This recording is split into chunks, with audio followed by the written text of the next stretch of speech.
Skip to content. These are anxious times for Stephanie Klasky-Gamer and the people her organization, LA Family Housing, helps lift out of poverty and homelessness. Throughout the 35-day government shutdown, the chief executive worried that some 400 families, or about 1,600 people, wouldn't be able to stay in their federally subsidized houses and apartments, and that LA Family Housing wouldn't recoup the $250,000 it had spent to prevent mass evictions from the federal government. And now that the government has reopened, she is worried that another shutdown will put those same tenants at risk again and that landlords will be less willing to work with the poor and homeless people her organization serves. The partial government shutdown ended in time to prevent a feared housing catastrophe. On Friday, President Trump and Congress agreed to fund government agencies through Feb. 15, or for 3 weeks, as negotiations continue over how to secure the nation's southern border. If they are unable to come to a deal, Trump has threatened another shutdown, again potentially threatening millions of dollars in contracts through the U.S. Department of Housing and Urban Development. More than 130,000 households in Los Angeles County receive some form of federal rental assistance and were at risk of not being able to pay their rent if the shutdown had lasted through the end of February. But the mere threat of thousands of poor people returning to homelessness in LA, and the possibility of that threat happening again, has rattled government officials and affordable housing advocates. In a letter to members of the California congressional delegation, Douglas Guthrie, president of the Los Angeles Housing Authority, explained that landlords who accept vouchers depend on the government to come through with funding and that losing their trust could be a problem going forward.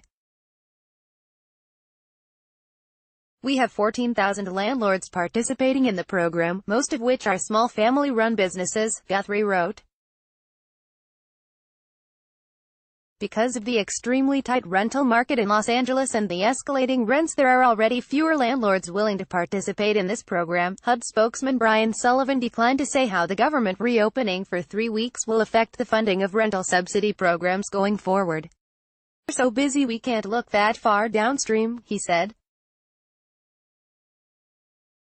The question now is whether landlords will still trust the federal government to pay its bills on time, especially with the threat of another shutdown looming.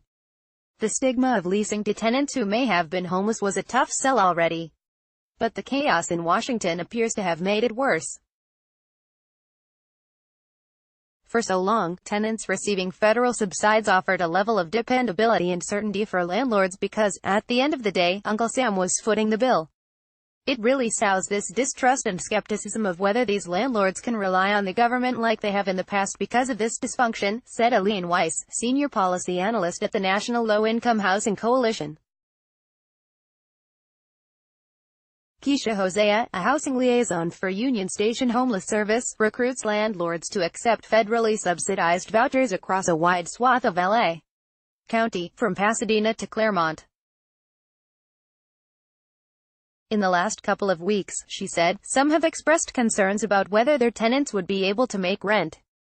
There's a fear from landlords doing programs like this that the funding will stop and they have all these people in housing who they can't get to pay, she said.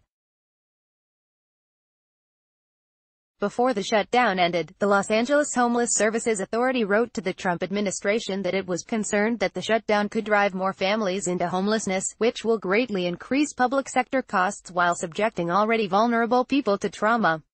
The county's homeless population was 52,765 in 2018, a 4% decline from the prior year. City and county officials believe these lapses in funding will fuel a problem that they're only beginning to get their arms around. Joel John Roberts, CEO of People Assisting the Homeless, feels this fear acutely. His multi-service organization is one of the largest providers of affordable housing in California. It also does extensive outreach to help bring homeless people off the streets.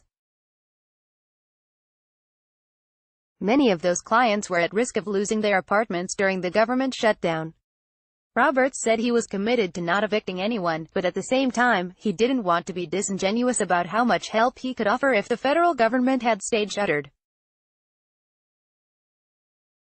"We've been selling this program by saying, it's government funded. You don't have to worry about the government not paying rent," Roberts said.